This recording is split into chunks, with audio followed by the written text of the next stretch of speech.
Millionaire single dad sees Waitress teaching his nonverbal son to speak. What he does next changes everything.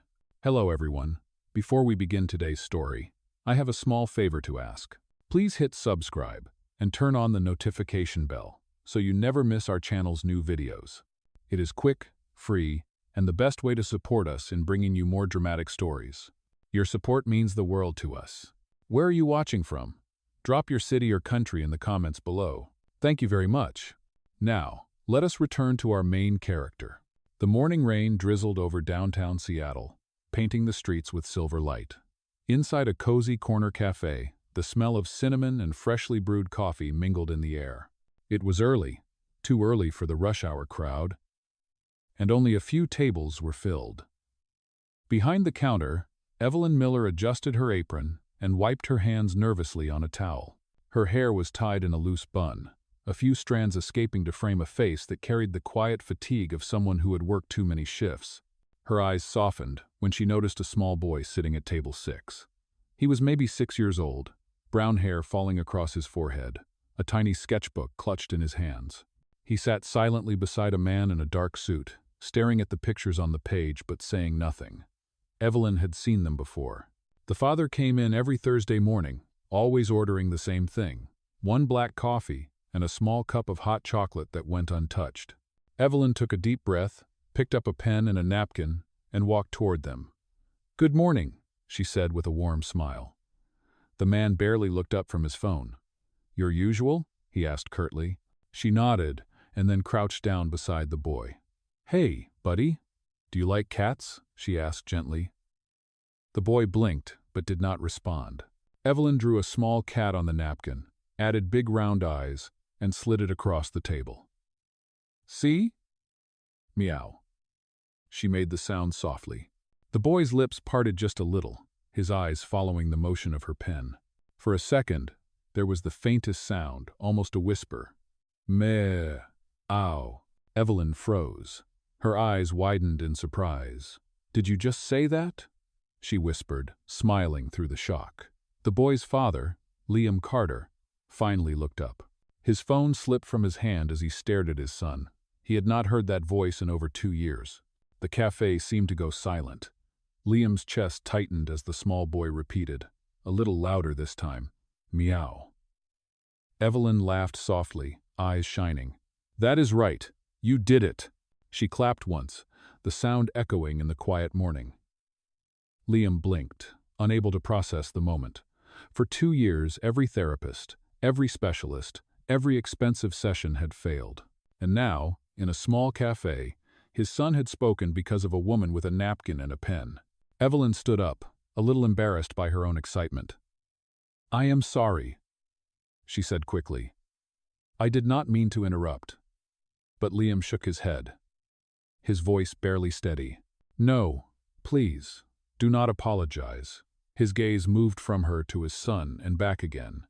"How did you do that?" Evelyn smiled shyly, tucking the pen behind her ear. "Sometimes, kids just need a reason to feel safe," she said softly. "Words come when they want to be heard." She glanced down at the boy and whispered, "You did so well." As Liam paid for the coffee, his mind was still racing.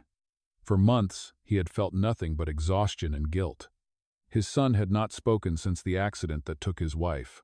He had tried everything: speech, therapy, private tutors, the best clinics in the city, but nothing had reached the quiet world behind his son's eyes. Yet this woman, a waitress in a faded apron, had done it in less than 5 minutes. Outside, the rain eased to a drizzle. Liam stood by his car, looking through the cafe window one last time. Evelyn was back at the counter, humming softly while she wiped the tables.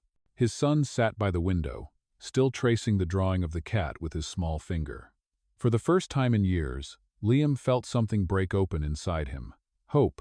He looked down at his phone but did not unlock it. Instead, he whispered to himself, "Who is she?" Then he turned back toward the cafe door, a decision forming in his heart before he could even name it. The rain began to fall again, but this time, it sounded almost like a song. The next morning, the rain had cleared, leaving the sky over Seattle pale and bright. The city looked freshly washed, sunlight glinting off puddles and windows. Evelyn walked down Pine Avenue with her worn canvas bag swinging at her side. She had been up since 5 o'clock, finishing a double shift at the cafe and then stopping at the small pharmacy across the street to pick up her mother's medication. Her apartment was on the second floor of a narrow brick building that always smelled faintly of paint thinner and fried onions. Inside, the living room was cramped but clean. A small stack of unpaid bills sat neatly arranged on the kitchen counter. Her mother, Helen, was sitting by the window, wrapped in a faded shawl, watering a row of potted plants. "Did you sleep at all?" Helen asked gently. Evelyn smiled, forcing lightness into her voice. "A little. We had the sweetest customer yesterday. A quiet little boy. I made him smile." Helen turned, her eyes warm but tired. "You always had a way with children. You should have finished your degree." Evelyn paused, looking down at her hands. "I was close," she admitted softly.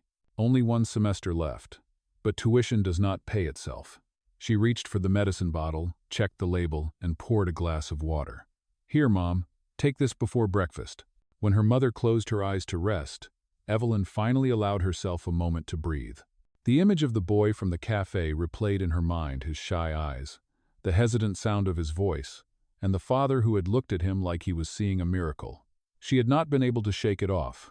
Something about that man's expression stayed with her, a mixture of disbelief and heartbreak. Across town, Liam Carter stood in his penthouse kitchen, staring at the untouched cup of coffee on the counter. The view from the 32nd floor stretched endlessly, but it felt hollow. He had been awake all night, pacing the marble floor while his mind kept returning to the small cafe and the woman who had drawn a cat on a napkin. His son, Noah, sat quietly at the table, eating cereal, one small spoonful at a time. The morning light touched his hair, turning it to gold. Liam wanted to say something, anything, but he hesitated. "Do you want to go back there?" he asked finally. Noah's eyes lifted, uncertain. "To see the lady who drew the cat?" The boy's lips moved, forming a single, quiet word. "Yes."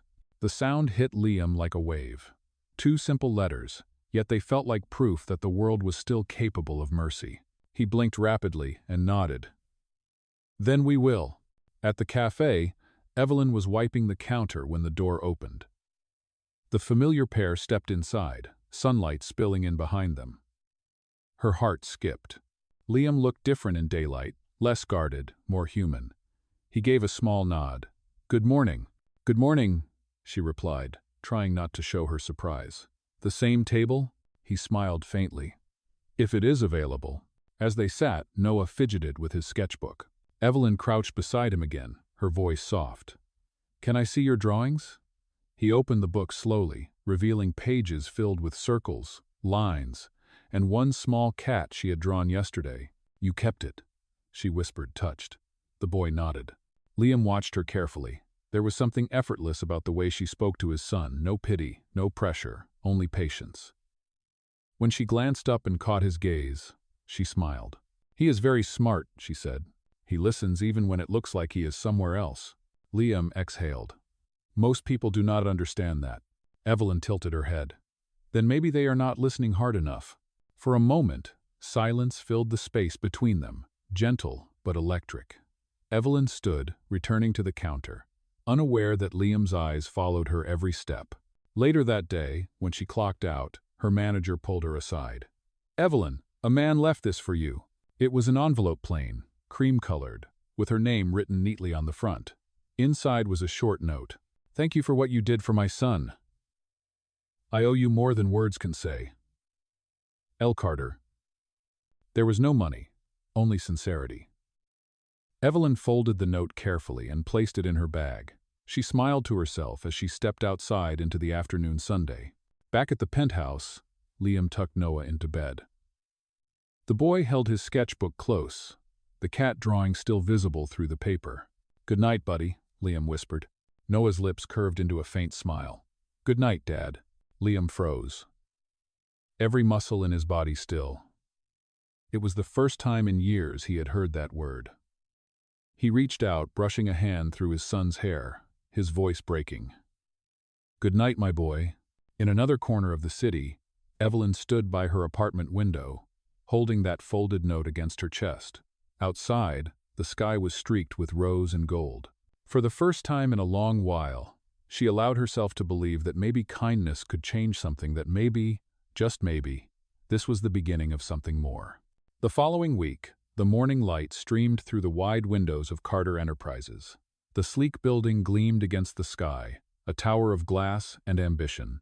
Inside, Liam sat at the long boardroom table surrounded by advisors.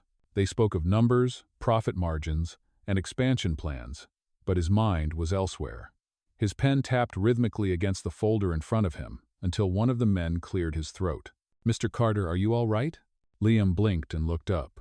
"Yes," he said quietly. "Continue."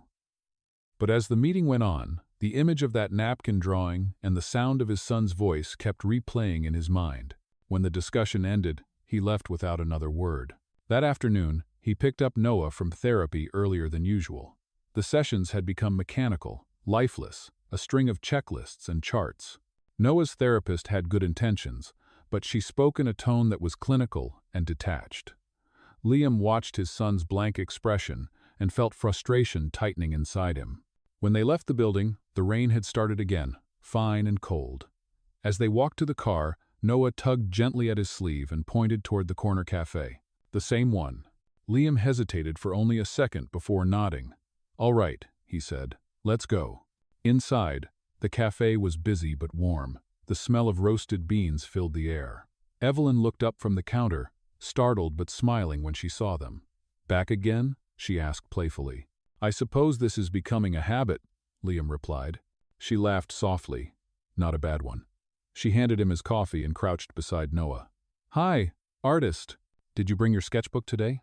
Noah nodded, flipping it open to show new drawings, clouds, a sun, a small figure with a smile. "That is wonderful," Evelyn said, her voice tender. "Can you tell me what that is?" She pointed gently.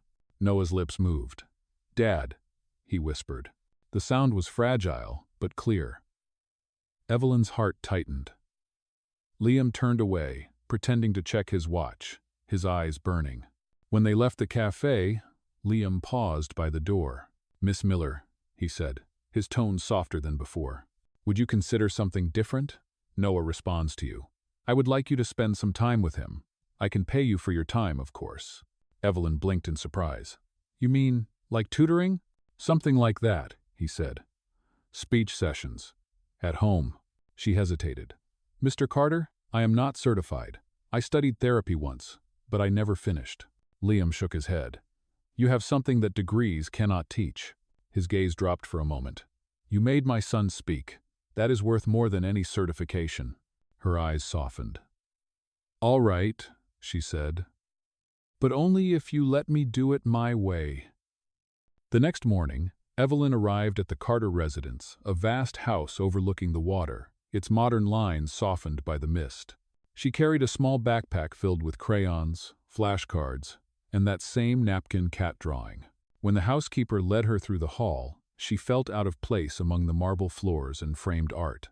But when she saw Noah waiting near the window, her nerves faded. "Good morning, sunshine," she greeted. Noah turned, his small face lighting up. She knelt beside him.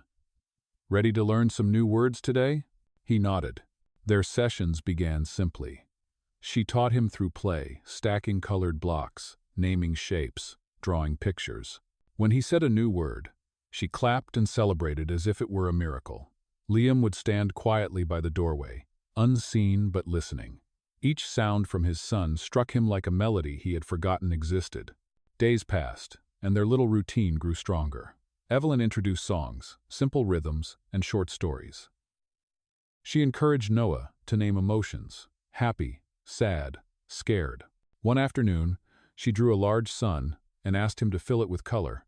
He chose yellow first, then blue, then green. "Why green?" she asked curiously. He looked up. "Mom's garden," he said softly. The words froze her hand. Liam stepped forward from the doorway, his face pale. It was the first time Noah had ever spoken of his mother since the accident. Evelyn glanced at Liam, uncertain. He nodded slightly, signaling her to continue. "That is beautiful," she said gently. "Do you miss the garden?" Noah nodded. "Yes. Oh, Liam turned away, covering his face with his hand. The sound of that small word yes broke something deep inside him. Later, after Noah fell asleep, Liam met Evelyn by the door. "You got through to him," he said quietly. Evelyn shook her head. "He let me in. There is a difference." Liam smiled faintly. "Either way, thank you." She smiled back, but as she walked down the long stone path toward the street, the wind lifting her hair, she knew this was more than a job. Something invisible had begun to change something fragile and real. The start of a connection neither of them had expected. Inside the house, Liam looked at the sketchbook on the table. The new page showed a green sun, drawn with shaky lines. At the top, Noah had written a single word in big, uneven letters: home. Over the next few weeks, the Carter mansion slowly transformed from a place of silence into a home that breathed again. The sound of Noah's laughter began to echo down the marble hallways. He spoke more each day, short words at first, then sentences stitched together like fragile pieces of music. Evelyn arrived every morning with her sketchbook and her bright smile, and every evening she left behind a trail of warmth that lingered long after she was gone. One crisp Saturday morning, the three of them sat in the backyard garden. The air smelled of pine and salt from the nearby bay. Evelyn knelt beside Noah as he built a tower from smooth white stones. 1, 2, 3, she counted with him, her voice soft but clear. Noah giggled when the tower toppled over. Liam watched from the porch, his coffee forgotten in his hand, mesmerized by the sight of his son smiling freely. "You are good with him," Liam said when Evelyn joined him on the porch. She smiled modestly. "He just needs patience, someone to speak his language." "You make it sound so simple," he said. "It is not simple," she replied, "but it is worth it." For a moment, their eyes met, and neither of them looked away.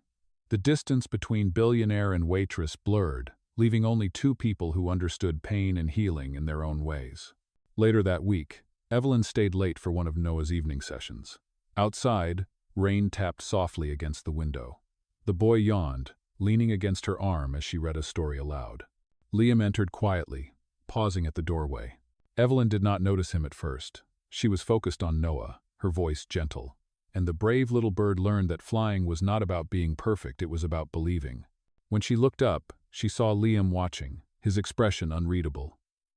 "Sorry," she said, a little embarrassed. He wanted one more story. He shook his head. "Do not apologize. He has not fallen asleep that peacefully in years." His voice dropped. "You have changed his world, Evelyn." Her throat tightened. "He changed mine too." They stood in silence as Noah drifted to sleep, his small hand still clutching the page of the book. Outside, lightning flickered across the sky, followed by the soft rumble of thunder. Evelyn hesitated, glancing at the storm. "I should probably go before it gets worse." Liam nodded, but something in his chest resisted the thought of her leaving. "Wait," he said suddenly. "The roads are flooding in this weather. You can stay in the guest room tonight. It is safer." "Oh," Evelyn hesitated, looking unsure. "Are you sure?" "I do not want to intrude." "You would not be," he said firmly. "Please." That night, she sat by the large window in the guest room, listening to the storm. Lightning illuminated the water beyond the glass, and she thought of how strange life had become. A month ago, she was just a waitress counting her tips to pay rent. Now she was in the home of one of the wealthiest men in Seattle, teaching his son to speak again. But more than the wealth, it was the humanity she saw in Liam that lingered in her mind, the way he looked at Noah, and sometimes the way he looked at her. Downstairs, Liam stood in the study, staring at a framed photo of his late wife. Her smile was frozen in time, radiant and kind. He whispered softly, "You told me to take care of him. I think I finally am." His voice broke slightly. "And she is the reason." The storm eased near midnight. Evelyn stepped into the hallway and found Liam there, leaning against the banister, the faint glow of the chandelier painting light across his face. "Could not sleep?" she asked quietly. He smiled faintly. "Not really." They spoke in whispers, about small things, music, childhood, memories they rarely shared with anyone. For the first time, Liam laughed. A real, unguarded laugh that startled them both. When Evelyn finally said goodnight and turned toward her room, Liam watched her go, a quiet realization settling in his heart. Something inside him was healing too. And for the first time in years, he allowed himself to hope that maybe, just maybe, happiness could find its way back home. The following morning, sunlight streamed through the tall windows of the Carter mansion, washing the marble floors in soft gold. The storm had passed, but something new lingered in the air, an unspoken closeness between Liam and Evelyn.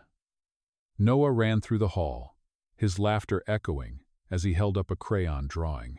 "Look, Daddy, look, Evelyn," he shouted, proud of his work. Evelyn knelt beside him. "That is beautiful," she said, admiring the bright colors. The drawing showed 3 figures, Liam, Noah, and her, standing under a big yellow sundae. She smiled warmly, but felt a flutter of confusion in her chest. It was a simple child's drawing, yet it felt like more. That afternoon, while Noah napped, Evelyn tidied up the playroom. A leather-bound photo album caught her eye on the bookshelf. She hesitated, then gently opened it. Inside were pictures of Liam, his wife, and a younger Noah, photos filled with laughter and sunlight. One photo stopped her cold. The woman's eyes were strikingly kind, almost familiar. Evelyn touched the page lightly. Her name was Claire. Liam's voice came from behind her. She turned quickly, startled. He stood at the doorway, his expression calm but distant. She was the heart of this house. After she died, everything fell apart. Evelyn closed the album carefully. "I am sorry," she said softly. "I should not have looked." "It is all right," he replied, walking closer. "You remind me of her sometimes. Not in how you look, but in how you care." He stopped, his voice tightening. "She died in a car accident. Noah was with her that night. He survived, but—" He stopped speaking afterward. Evelyn's eyes widened. "He saw it happen?" Liam nodded, his jaw tense. "He did. And I was not there. I was at a business dinner, too busy to pick them up myself. I have lived with that guilt every day since." She took a careful breath. "You could not have known, Liam." He gave a bitter smile. "Try telling that to a father who hears silence from his son for 2 years." A long pause filled the room. Evelyn wanted to reach out, but she held herself still. "Noah does not blame you," she said softly. "He just needs to feel safe again. You both do." Before he could answer, a voice called from the hallway. "Mr. Carter, the press is waiting in the foyer," the housekeeper announced. Liam sighed. "They have been restless lately," he murmured. The next morning, the story broke across the tabloids. Billionaire CEO hires Waitress as private therapist. Is this his new flame? The photos were cruelly intrusive, Evelyn laughing with Noah in the garden, Liam standing nearby. The captions twisted everything. Evelyn's phone buzzed non-stop at the cafe. Coworkers whispered behind her. Some laughed, others sneered. Her face burned with shame. She wanted to disappear. By evening, reporters gathered outside the Carter gates. Liam's assistant rushed into his office. "They want a statement," she said breathlessly. "People are calling it unprofessional. The board is asking questions." Liam stood still, the paper shaking in his hands. The article painted Evelyn as an opportunist, a woman chasing wealth. His stomach turned. That night, Evelyn packed her bag quietly. She placed Noah's latest drawing, the one of the 3 of them, into her purse and left a note on the kitchen counter. "Thank you for trusting me. Please tell Noah that he made me believe in miracles again." When Liam found the note, his heart sank. The house felt colder than it had in years. He walked through the empty hallway, the echo of Noah's laughter fading into silence.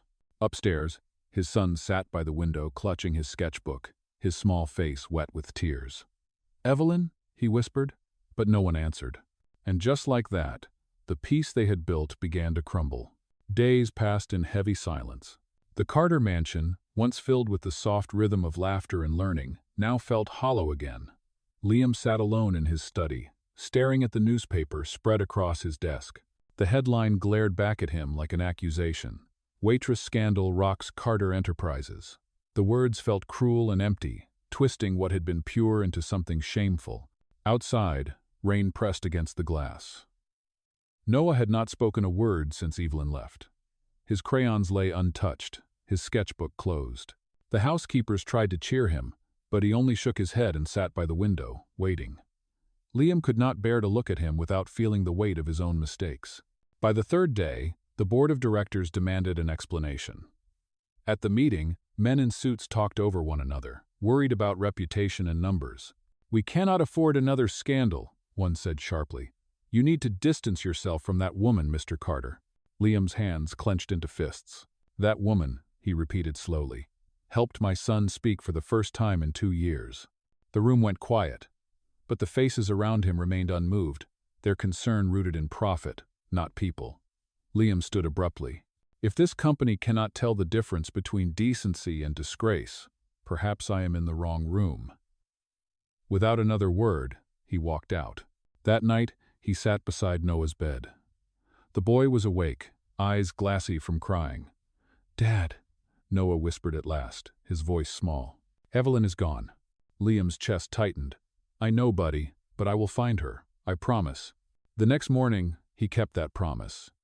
He searched every cafe, every street she used to walk. At last, he found her outside St. Mary's Hospital, where she sat waiting for visiting hours to see her mother. Her uniform was different now, light blue, the color of the hospital volunteers. She looked thinner, exhausted, but when she saw him approach, she froze. "Liam," she said quietly, "you should not be here." "I had to see you," he said, his voice breaking. "You left without saying goodbye." Evelyn crossed her arms, trying to steady herself. "There was nothing left to say. The world thinks I used you. They think I hurt your reputation." "I do not care what they think," he said.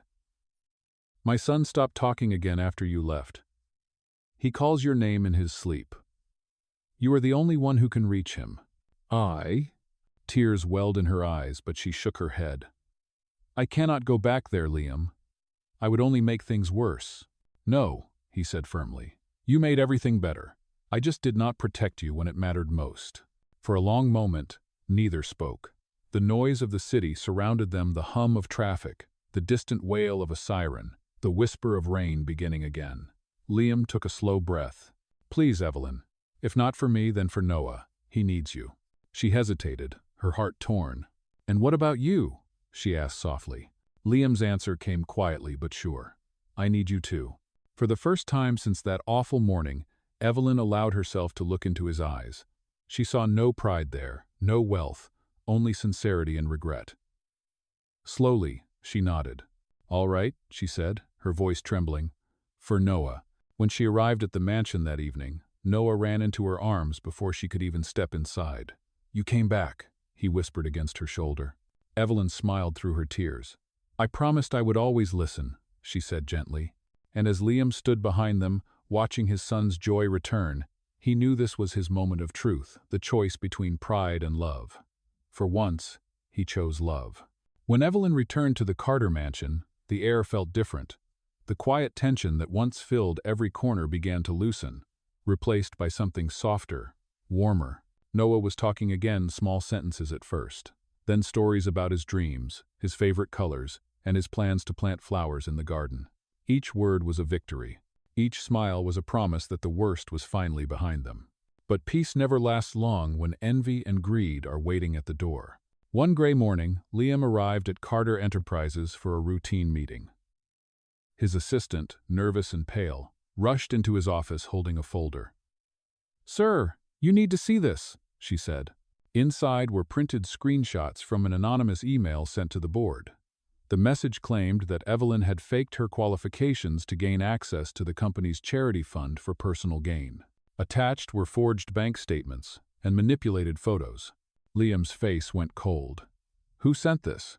"We are not sure, but the source is internal," the assistant whispered. "It looks like someone on the executive team." He knew immediately who it was. Richard Hale, his oldest rival, had always despised how Liam mixed compassion with business. Now he had found a way to weaponize it. That afternoon, the rumor spread online. CEO's private therapist accused of fraud. The same tabloids that once printed their smiles now twisted the story again. Cameras returned to the gates, and microphones flashed like lightning. Evelyn found out when she walked into the hospital to visit her mother. Nurses whispered, glancing her way. One of them handed her a phone showing the article. Her hands trembled as she read it. She could barely breathe. At the mansion, Liam faced the press outside the iron gates. Reporters shouted questions. "Mr. Carter, is it true your employee fabricated her credentials? Are you protecting her because of a personal relationship?" The noise was deafening. Liam raised his voice over the chaos.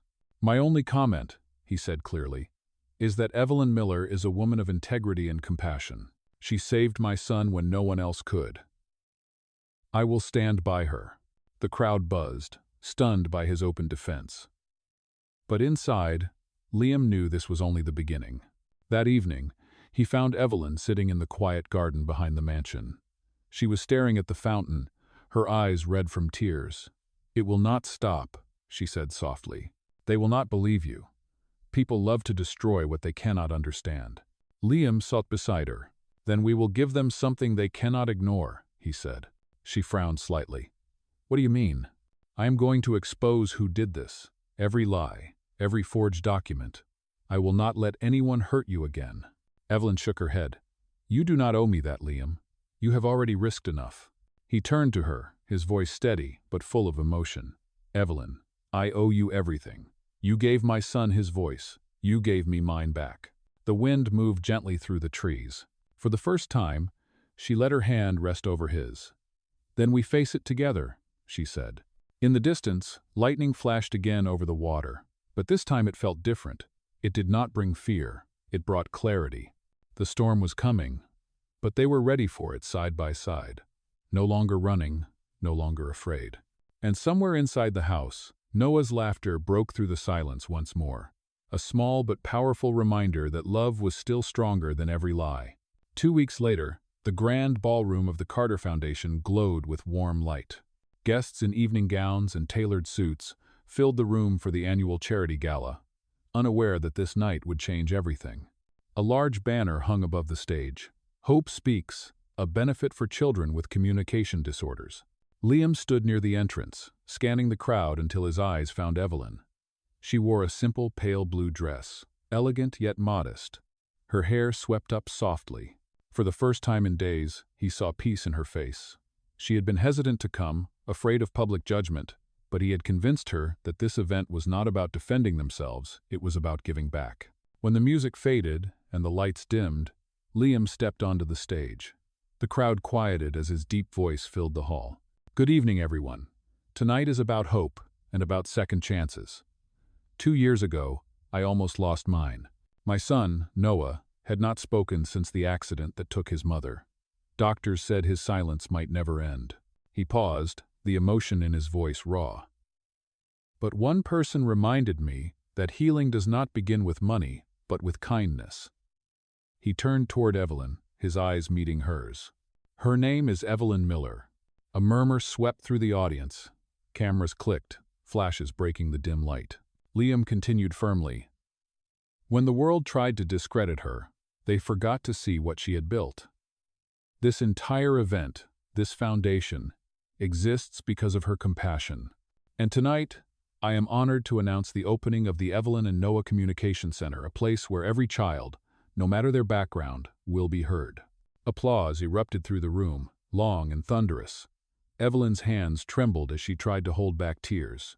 For the first time, she was being seen not as a scandal, but as a symbol of hope. Then, from the side of the stage, a small voice called out, clear and confident. "Daddy! Evelyn!" The crowd turned. Noah stood there, wearing a small black suit, holding his sketchbook close to his chest. He walked to the microphone, his voice soft but steady. "I want to say thank you." The audience gasped as he looked up at Evelyn. "You taught me to speak," he said. "You taught my dad to listen." Liam lifted him into his arms as the room filled with applause again. Evelyn covered her mouth, tears streaming down her face. In that moment, under the golden lights and the sound of clapping hands, the noise of judgment and lies finally fell silent. What remained was truth, simple and unshakable. Love had spoken louder than the world ever could. 1 year later, the world outside the new Evelyn and Noah Communication Center was bright with spring sunlight. Children's laughter filled the courtyard as families gathered for the center's first anniversary celebration. The once empty building now overflowed with life paintings on the walls, small hands gripping crayons, voices learning to shape words for the very first time. Evelyn walked through the hallway, smiling at every child she passed. On the wall hung a framed piece that everyone stopped to see.